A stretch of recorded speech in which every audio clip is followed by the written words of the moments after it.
여의도 타임즈 시간입니다. 개장 전에 아침에 나온 증권사 리포트 두 종목을 선별해서 설명을 해드리고 있습니다. 자, 오늘도 증권사 애널들의 시각 함께 만나보시죠. 자, 무엇보다도 이 두 종목은 아직도 저평가됐다라는 또 얘기를 하고 있어서 의미가 있을 것 같습니다. 우선 기아차부터 만나보도록 하겠습니다.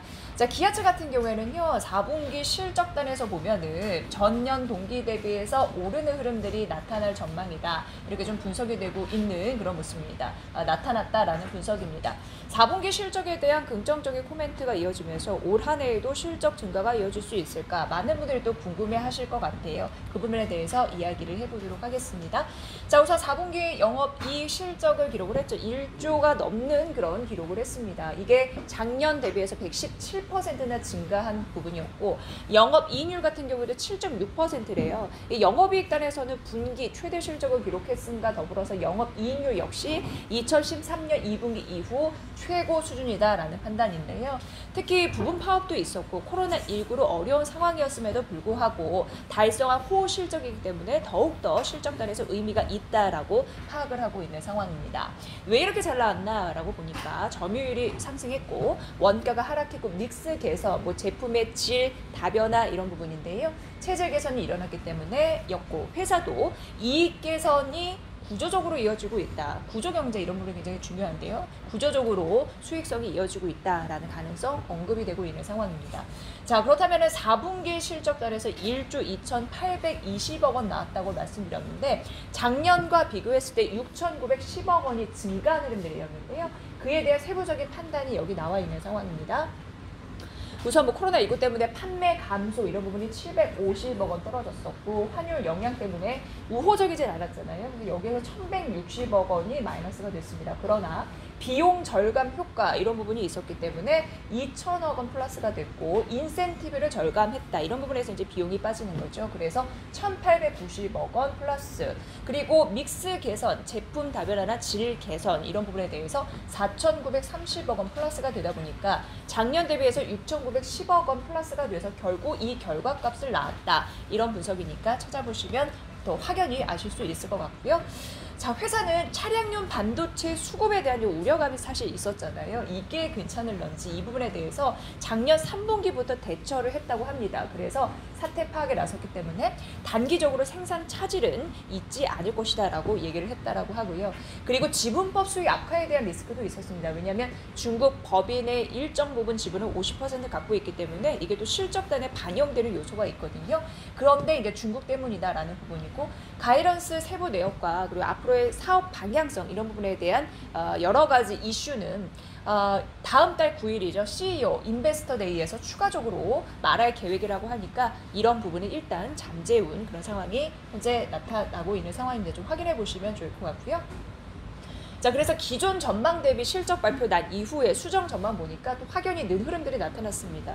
기존의 매출액과 영업이익단이 올라가는 흐름들이 나타났었고요. 특히 의미 있는 부분은 순이익단에서의 흐름인데 지금 14.2 그리고 내년도 13.6 이런 쪽으로 지금 반영이 되고 있다라는 부분에서 긍정적인 흐름들이 순이익 부분에서도 나타나지 않을까라는 예상이 있습니다. 어쨌든 실적의 눈높이가 높아졌구나라는 걸 우리는 확인해 볼 수 있는 상황이고요.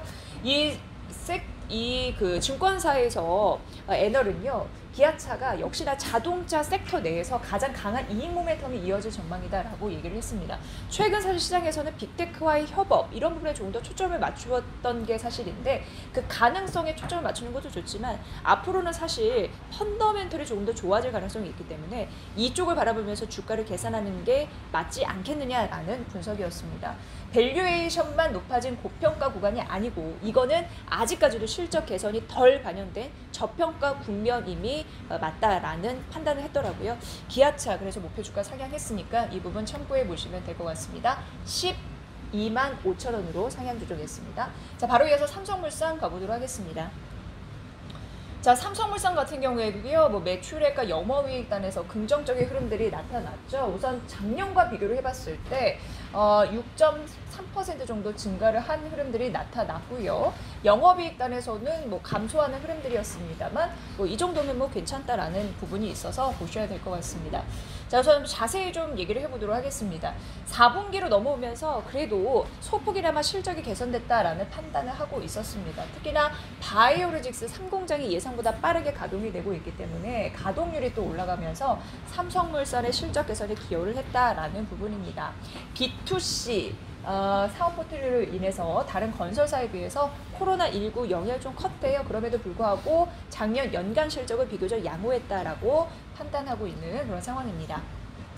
자, 우선 세부적으로 좀 뜯어보도록 하겠습니다. 실적단에서 건설 섹터, 건설 부분은 역상장을 했습니다. 그러나 또 다른 부분이 상쇄를 해줬기 때문에 그래도 개선된 흐름들이 나타난 거죠. 상사를 비롯해서 나머지 사업부가 실적, 기저효과로 개선될 전망이다라는 부분 있고요. 특히나 이제 바이오 부분 같은 경우에는 앞서서 말씀드렸듯이 3공장 가동률이 지금 올라가고 있기 때문에 100% 가동이 되면서 실적 개선을 이끌 것이다라는 부분입니다. 건설이 좀 안 좋았다라고 말씀드렸는데 역성장이 전망이 되긴 합니다. 그럼에도 불구하고 반도체 설비 투자 예상보다 확대될 경우에 의외의 반전 시그널을 낳지 않겠느냐라는 판단이니까 세부적으로 어떤 부분이 실적을 이끌 것인지에 대한 생각도 해보시면 좋을 것 같고요. 이 증권사가 삼성물산에 대해서 목표 주가를 상향한 이유는 이겁니다. 뭐냐면 밸류에이션 부담이 크지 않기 때문에 이게 굉장히 중요한 것 같습니다. 그리고 올해 영업이익 턴 어라운드 가능성 매우 높다라고 얘기를 했고요. 그리고 삼성물산에 그렇기 때문에 현재 주가는 저평가되어 있다라고 얘기해서 부담스럽지 않은 밸류 매력, 주가 상승의 촉매제가 될 가능성이 높다라고 판단을 했습니다. 자, 대표적으로 보면은 영업 가치 반영 굉장히 중요한데 올해부터 영업 가치에 조금 더 반영되는 흐름들이 좀 나타날 거고요. 이제 보유 지분 같은 경우에도 중요한데 이게 우선 30%에서 50%로 할인이 됐더라고요. 근데 30% 할인 기준으로 하면 목표 주가가 꽤 높아진다고 합니다. 그리고 최근에 시장의 변동성도 있잖아요. 그래서 지분 가치 50% 할인으로 목표 주가를 산정했다라는 얘기도 리포트 아래 있으니까 이 부분도 살펴보시면서 목표 주가 상향 18만 원으로 올려 잡았으니까 이 근거도 잘 따져보시기 바랍니다. 자, 실적 발표된 두 종목이었고 앞으로의 실적도 분석해드렸으며 각각의 저평가 매력까지 점검해드렸습니다. 오늘 삼성물산과 기아차 두 종목 만나봤습니다. 여의도 타임즈 시간이었습니다.